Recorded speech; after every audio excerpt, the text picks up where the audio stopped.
Everybody, it's another episode of Raleigh's Roast, and we have a special guest today. Help me really quick. Payton Taylor, everyone. Da-da-da-da-da, sing it. Da-da-da-da-da-da. Come on, Payton. What are we today? I don't know. Nick, just start the intro. Goodness. I'm kidding. Payton, it's so good to meet you in person. How are you? Sort of socially distanced meeting you. Hi. Socially distanced. I know. It is an odd world we're living in, isn't it? You know, every time someone says the word in these difficult times or unprecedented times, I feel like if I had a dollar, I could have retired by now. Honestly, this podcast is an unprecedented one though, because we've never talked before. And my first question for you is, what does it feel like to join the likes of Ricky Bobby and others with two first names? Well, considering I know people with three first names, I feel very inadequate. Yeah. Who? My very best friend and touring mate, William Michael Morgan, has three first names, and I'll just never compete. So I live in the shadow of that daily. Yeah, William Michael Morgan, he's great. Who else? Is there another? Or is he the only one living? No, actually, I have another friend, another guy, Rory John Zach, three first names. I still will never live up to it. Is his real last name Zach? I don't know. We'll have to ask him. I should know these things. I think I'm going to change my name to Raleigh Keegan Raleigh. You should. I like sandwiches, and the way that feels right to me. It does. You have like a nice foundation, and then just a little something for the kids in the middle, and then just top it off with something stable. Little creativity in the middle. Hey, where are you from? Do I sound like I am from somewhere, actually? Yep, absolutely. Where? You sound like you're from around Staten Island, New York? No. Or you kind of have the dad bad thing going on, right? A little bit? So, in all transparency... Either that or like Northern Kentucky. Okay, so you definitely don't know where I'm from, right? I have no idea. Okay, I'm from South Jersey, so in between Philadelphia and Atlantic City. So, I mean... You do. I have a cousin from New Jersey. You're right. You do have similar accent to her. I'm so sorry. No, she's really sweet. But I feel like if you got on her bad side, she would, like, I don't know. What's a good word? Murder? You know, there's something about the Northeast cadence of speech and like humor is so different, I found, from being in the South, like especially the South. Sometimes I think I'll say something that's funny, and then I think it's funny. You know, I almost said my parents would think it's funny, but then again, I'm their kid, so they're gonna think anything is funny. So that's a bad comparison. But yeah, sometimes I think it just kind of goes whoosh, and then they'll say something. Like one time somebody told me, yeah, this girl plays so many shows, she would play a hog killing on the Titanic. And I just had no idea what that meant. It took me about an hour to just kind of have some kind of emotive response. So it's really different. Yes. Okay. So you're from Jersey. Yes. And your sister also does music. Yes. She... And do y'all live in Nashville? Yes, she is actually who I called in for my phone a friend on the game that you'll hear from us today. And her name is what? Her name is Taryn, Taryn, last name Kosha, Coccia. So she does not join the two first names club with myself and Ricky Bobby, but it's probably better. But her name rhymes with Karen. You know what I mean? It does. Looking on the Karen. bright side. But I'm very much more of the Karen energy of the family than her. She's much cooler than I on all fronts. I feel I will speak to a manager. Yeah, same. I'm more of a Karen than. So, okay, you guys both live in Nashville. How long have you lived there? We have lived north of Nashville about 8 years, 7, 8 years now. Wow. Okay. Yeah. So you both moved there at the same time, correct? I moved a couple months ahead of her. I moved with some bandmates from the Jersey area. We all came down to Nashville, and then she was left to pack up the house, and she won't let me forget that with my mom. Her and my mom packed up the house, and then eventually moved down to be with myself, my dad, my band guys, and yeah, it's been one big happy little fun and dysfunctional family ever since. Okay, but so some people in my audience might not know. So you guys both did American Idol. Well, so you both did American Idol sort of. Can you explain that story? Would you like to hear American Idol origin story? Is that where we're going right now? Maybe not as produced. Give me like the real scoop, not like the Okay. edited version. So, real talk, back in 2017, during that summer, my sister was working with somebody who knew the people who were casting the reboot of American Idol on ABC. And yes, so my sister got that information, was told, hey, you should go audition. To which she looked at me and went, hey, they're doing auditions. Do you want to go do the new reboot of Idol? And at first, I kind of jumped on my, musician purists, like, no, I am for the art.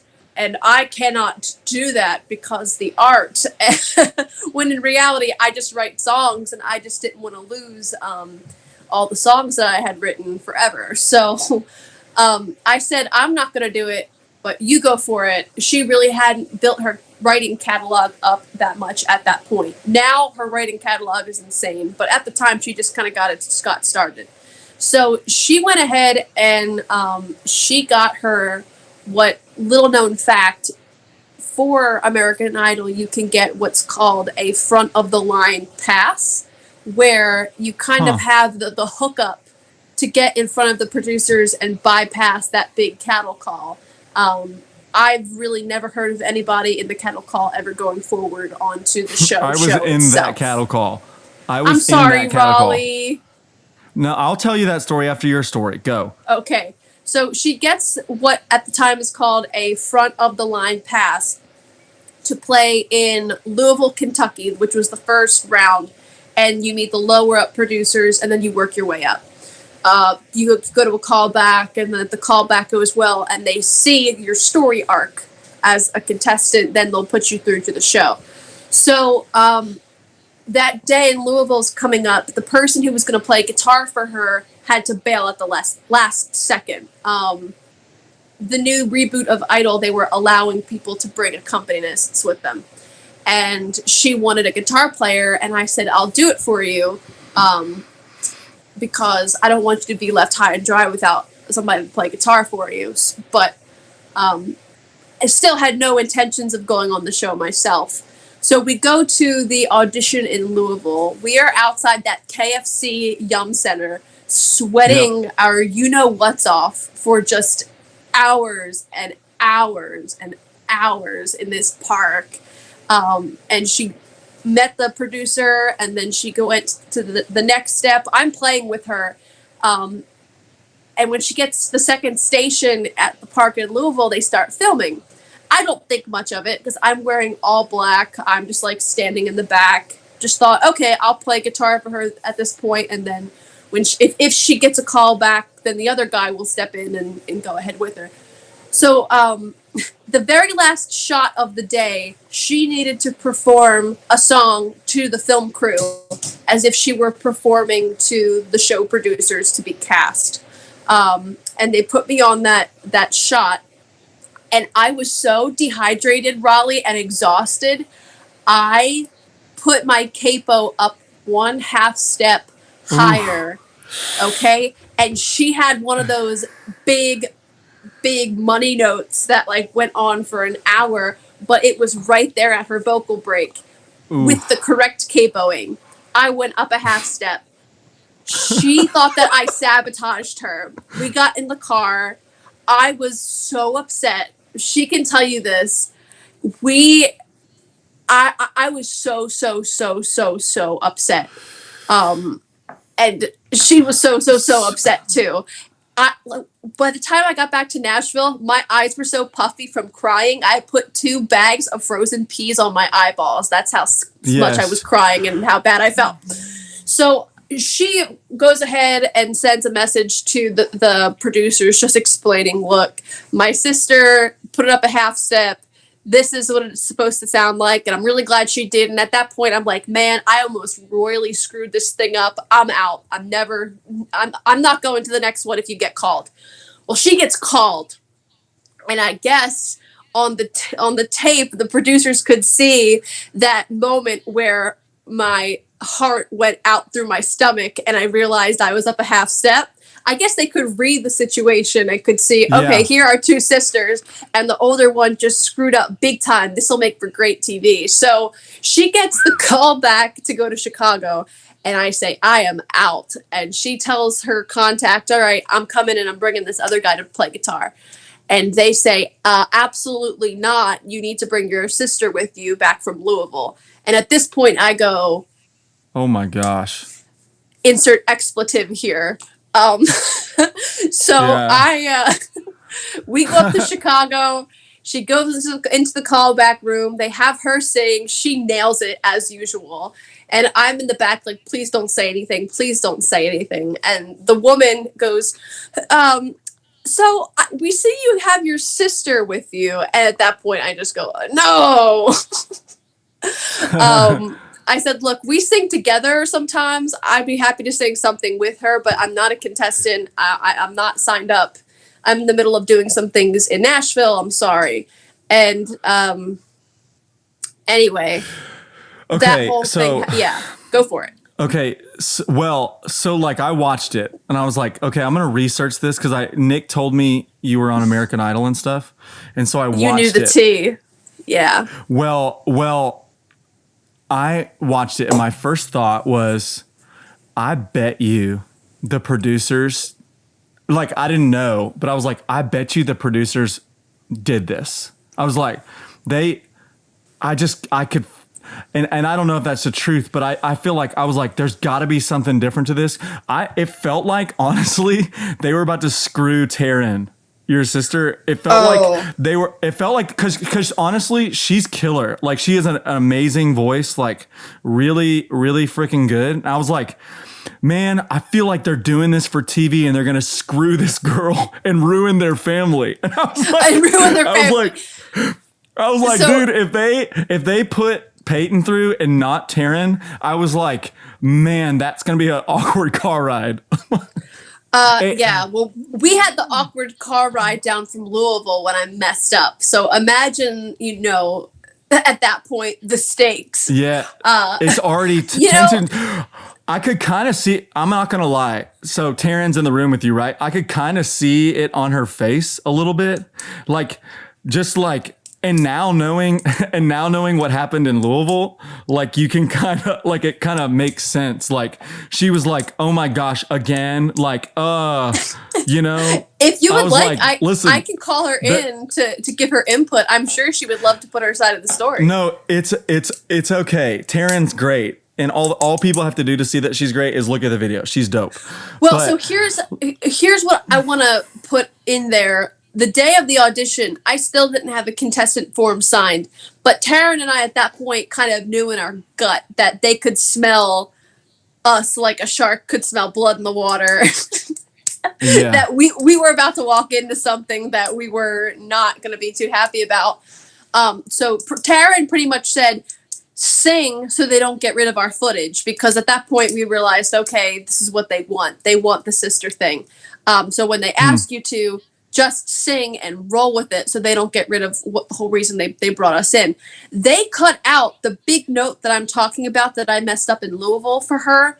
They cut it out in the TV audition to make her look less experienced of a vocalist, and that bothers me. If you listen to her walk up in Masterpiece, she sang Masterpiece by Jessie J. She goes, masterpiece, masterpiece, and then she hits a yeah, and she just held that for like ever. It was such this big, great vocal moment. They cut it in editing, and it made me so angry because they didn't air that, yet they immediately cut to me standing there going, oh, hey, sister, how about you sing? And of course, they cut out 15 minutes of me saying, you know, I can't because legally I'm not a contestant and I'm a songwriter and you're going to try to take my publishing, blah, blah, blah, blah, blah. All of that got, you know, that's not good TV. So that got cut out. So now when you watch it, it goes, hey, sister, how about you sing? And I go, yeah, sure. Why not? That's exactly what it got cut to look like. And here's the best part. Once we left that day, we knew something was just so shady and wrong with the entire situation. I didn't want to go forward with it. So I said, look, I'm done. I've messed this thing up already from the get-go. I'm out. Taryn, if you want to go forward and do it, go for it. So she looked at the, you know, all the fun paperwork that you get, and she just kind of said, nah, you know what? It's not worth the two of us going up on TV or me going on TV and it being the sisters, you know, and it looking like this horrible family dynamic because we're so close. Like, I just yelled across the room to ask her to help me write my song in 5 minutes. That's just the kind of people we are. So it just was not worth it to us. We gave the tickets back in. We said, we're not going to do it. And this was in November of 2017. So 2018 rolls around, come St. Paddy's Day, I'm in Ireland, just living my best life, playing some shows, and I get a call from a friend of mine in the States saying, you guys are on TV. And I went, no way. And immediately it was just this like whirlwind of, it was on Good Morning America, Billboard picked it up. Like some People magazine type site picked it up, and we were just like, this has gotten way out of hand. So we ended up issuing this statement, this like joint statement as sisters, like, we're not going to go forward, but we thank you for watching, and we don't hate each other at the end. So that is how that happened. And okay, that is different than I thought you were gonna say. But I have a few points. Okay. A lot of people, I probably get like a few DMs a week, like, you should go on The Voice or you should go on American Idol, and I always say the same thing, and I just say like, it seems like the contracts that are presented are really unfair to artists and writers. And then simultaneously, like this guy, the same thing happened to me like a few weeks ago. Super nice guy from The Voice reached out and kind of did the whole like skip the line deal, kind of similar to what your sister was talking about or whatever. But my question is, from the insiders in. Also, I do want to tell you my story about American Idol. But yeah, I want to hear this too. I waited in line in Atlanta for 10 hours with my dad and sweated. It was in July. And I sang for 20 seconds. They cut me off and cut me. I was like, man, this is dope. Cool. Have a good day. Anyways, so that's my story. But I wanted to know, why do you think, because like, I'm a cynical person by nature, so I can see, like, I try to find the bad in people, sometimes to a fault. So, and I'm very skeptical. So like, what do you feel like is actually like unhelpful? Like, what was shady about it? Tell the world, or is that going to go against your non-disclosure and Raleigh's Roast is going to get sued? So I'd prefer not to get sued today. But the one thing that I'll say here is that When you enter into anything like a show, and this goes for anything in entertainment, for anybody who's listening, you get presented with a lot of things, and a lot of things that have to be read carefully and thoroughly understood. And the turnaround time of sending back documents, and it all very much feels like a whirlwind. You need time to read through those things. Ideally, you would be able to find someone who has an entertainment law expertise that can read these things and explain things to you.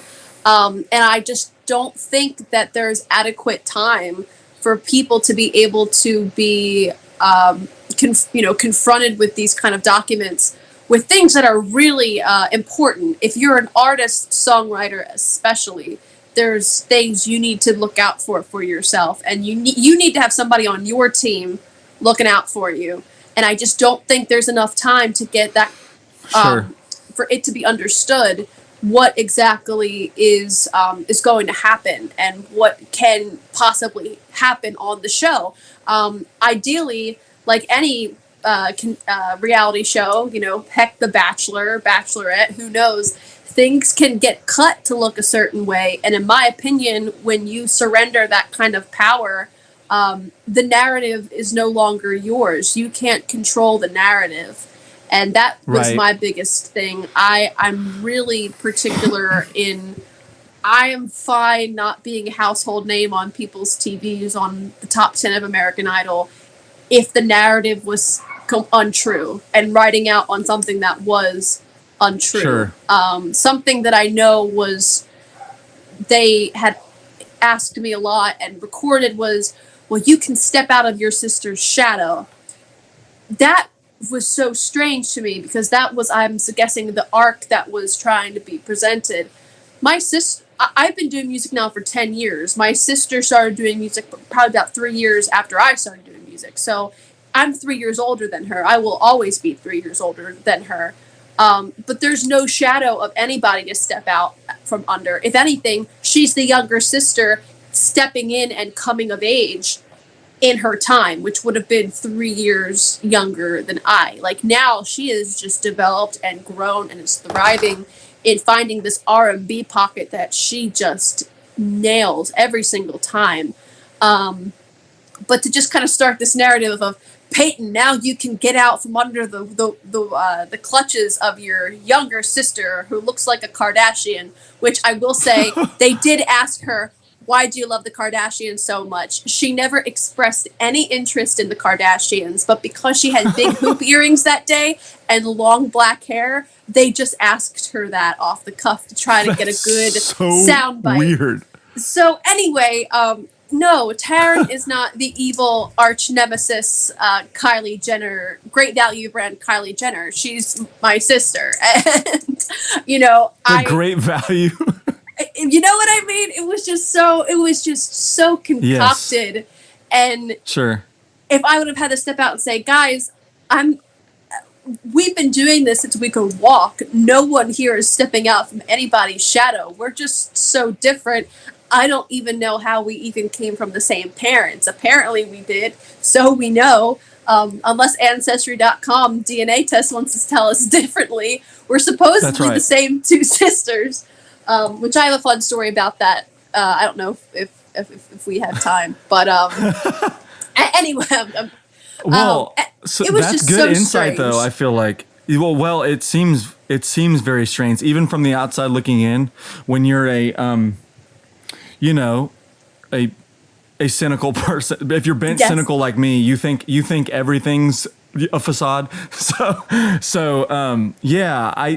I could see that. I wonder what it's like for people who do move on and they do get like really far. I've had a couple friends that have gotten like in the top 12 and stuff, but I haven't really like dug deep, because they kind of, I feel like, they probably got a $1 million lawsuit coming their way, like in the blink of a hat, if they talk to me or whatever. Because also I have a massive mouth, so the one thing I guess I can say from the people that I've kept in touch with, going forward. Is it's very much like an independent artist who goes into a label situation where perhaps they're not being represented and nurtured into being the artist that that they are. Let me think of the word here. The artist that they are naturally. They're perhaps being put into some kind of box, some kind of very marketable box that's Sure. not who they are, that's not authentic to what they do. So when I believe any artist gets put into a box that is not authentic to who they are and to their art, and I sound so woo-woo right now, and it's, we're just gonna have to ride it out, so buckle your seatbelts, kids. But I digress. Any artist who's put into some kind of marketable, ready-to-go package that's not who they are, there's always going to be some kind of feeling of unease, and that's the kind of vibe that I got from the couple people that I knew. If they were a great, say, indie writer, they were giving them pop songs from a pop, Disney catalog, which ABC is Disney. So you look at it that way, there's a lot of crossover between those two. So that's just the only vibe that I got. And that was one of my biggest fears, because the fear of being locked into something like that during, the prime of my life of being able to do this, because you can only do it for so many years, as far as at least a female can. Once a female will hit 35, everyone just wants to put you out to pasture, and male artists become distinguished, but that's a whole nother conversation. I'm so glad that I met you, because I've never met someone equally as honest as me. Let's just change the name of this podcast to Cynics Are Us. I do a segment, part of this podcast, called Real Talk with Raleigh, and it should be called Cynics Are Us. I haven't lost hope, but I like to tell it like it is, and it seems like you do too. Yeah, I mean, and I've had a lot of people reach out to me who were asking about doing the A show. There's so many of them now, but doing there's an lot. American Idol or The Voice or something. And the only advice I've ever given them is just don't get wrapped up in the excitement of it. It's all very exciting, but go into it with a very level and clear head, as if you would going into a job interview, and really read the information that's coming across your email when you're talking to people. It's so easy because it's so fast paced. Everything is, we need this back in 48 hours. We need a video. We needed this. And it's just so exciting. And then you tell people who, family who maybe don't understand the way that those kind of things run, and then it gets you excited.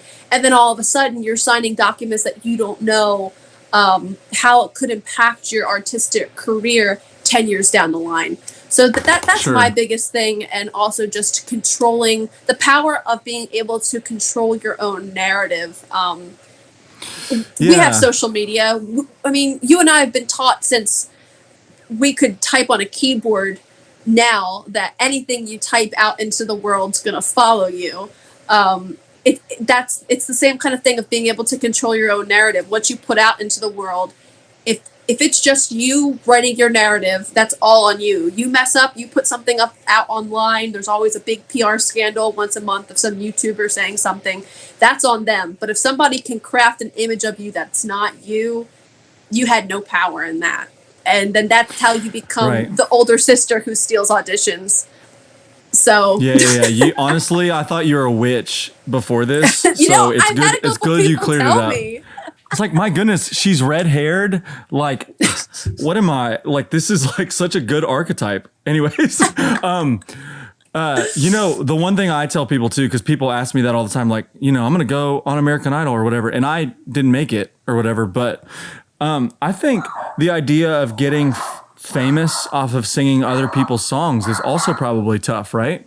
Like, if you think about it, like it's odd. Like, how many of those people that have won American Idol or The Voice, besides Carrie Underwood,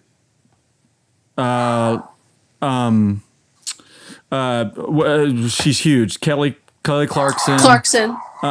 Daughtry. I guess Gabby Barrett, right? Did she win?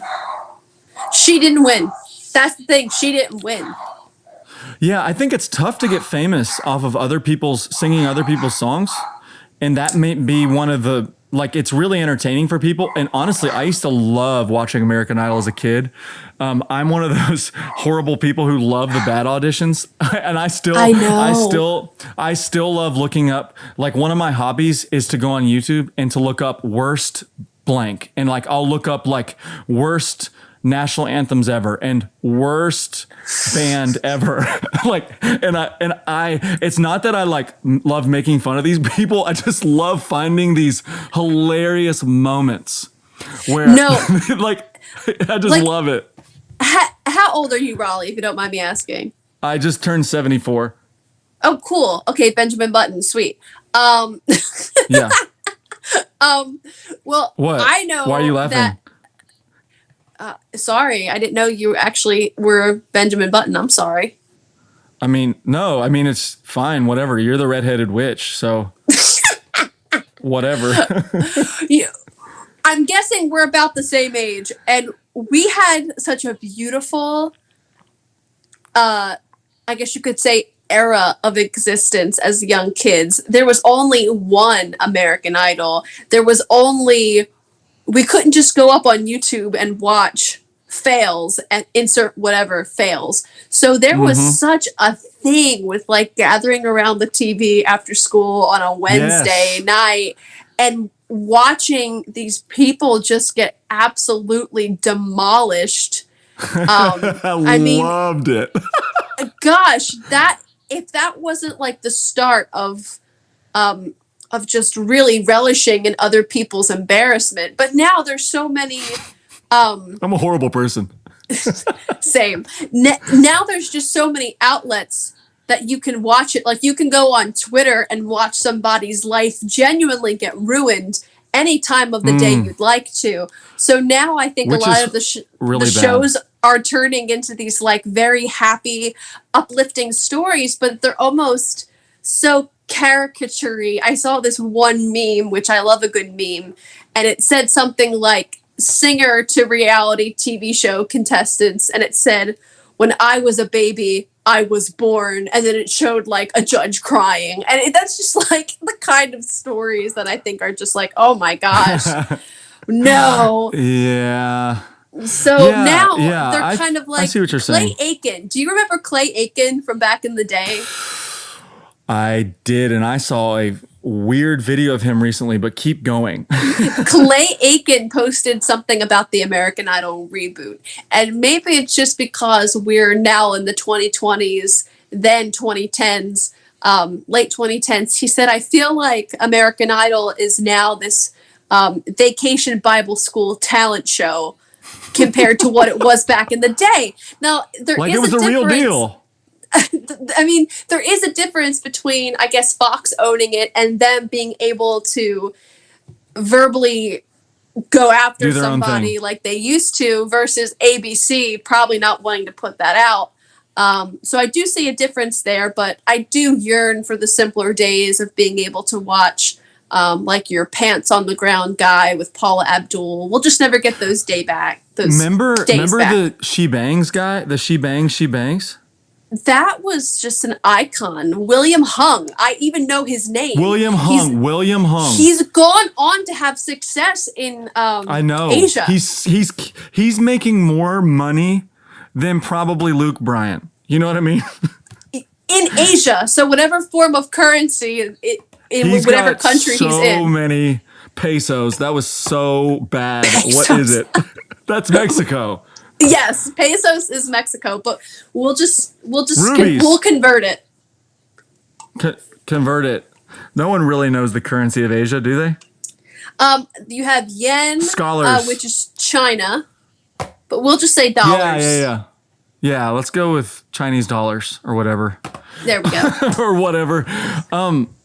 Okay, so we talked about American Idol, and that was really interesting. That was good to hear your perspective. I want to know about you more now. Okay. Like, I listened to your song.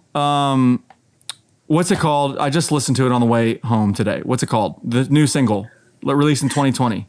Either it would have been Rhinestone or the Angel from Rhinestone. Montgomery acoustic vocal. Well, yeah, but that's like a cover, right? Isn't Rhinestone Yes. your turn? Okay, Yes, that's your Rhinestone's song. an original. Yes. Okay, like, okay, you have sort of an old soul, like, Yes. I've in gotten the that sense a lot. of like, I can tell that you're moved deeply, probably by sad, feely music. Like I a feel so sad, exposed. I am so exposed right now. well, because we're similar. Like, you can feel someone's soul. Well, that's weird to say over a podcast because I can't even see you. But like, you can feel when someone's soul is connected to like a song or whatever. Yes. And when someone is maybe bent towards sadness, like even in a happy song, you probably like a little bit of sadness, like, if that makes sense. Maybe it's just our cynic nature, but if there's not a tinge of sadness, I feel like you and I would be the kind of people to go, well, what's the catch? Am I wrong? Yeah. I just wrote a song, and someone's probably gonna steal this hook now, but Don't share it then. Don't share it. I won't. Never mind. I won't. Somebody will steal. Listen, I wrote this song. Has that happened to you yet? Yes. I got a song straight up stolen from me. And this happens for those of you watching, this happens to a lot of people in Nashville. But if you're playing your best songs at writers' nights, you never know who's there. And there could be some little person there that steals your song title. And then you're like, yeah, don't sing it. My friend got a very unique song title stolen, and then it ended up on the radio, straight up. So there's that. I wrote, and it was bound to happen, but I wrote a song called Dirty Laundry with my friend Carly Page. And then 2 years later, Carrie Underwood put out Dirty Laundry. Yep. And I was bummed. Yeah. Who knows how that came about. Okay. So you have an old soul. I would encourage everybody to listen to your music. Your voice is really unique. And I don't like most people's voices. I don't like most people's music. And I like yours. I do. Thank you. And I'm excited for like hearing like what you put out next. Like, and I genuinely mean that. I don't say that to everyone because I don't mean it all the time. And I like to say things that I mean. Okay, leave us. I want one thing. Okay. I want to know the hardest part of pursuing. This is the last question because Nick's telling me I'm going long. What's been the hardest part of pursuing this dream in Nashville? Oof. Okay. I'm gonna go with.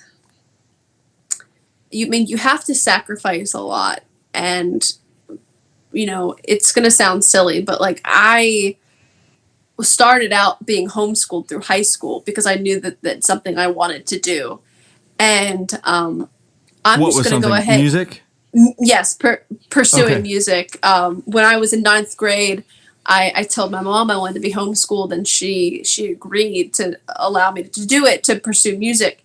And so, from the starting gate, I was all full throttle, and your entire life revolves around it. You're your own boss 24/7, especially as an independent.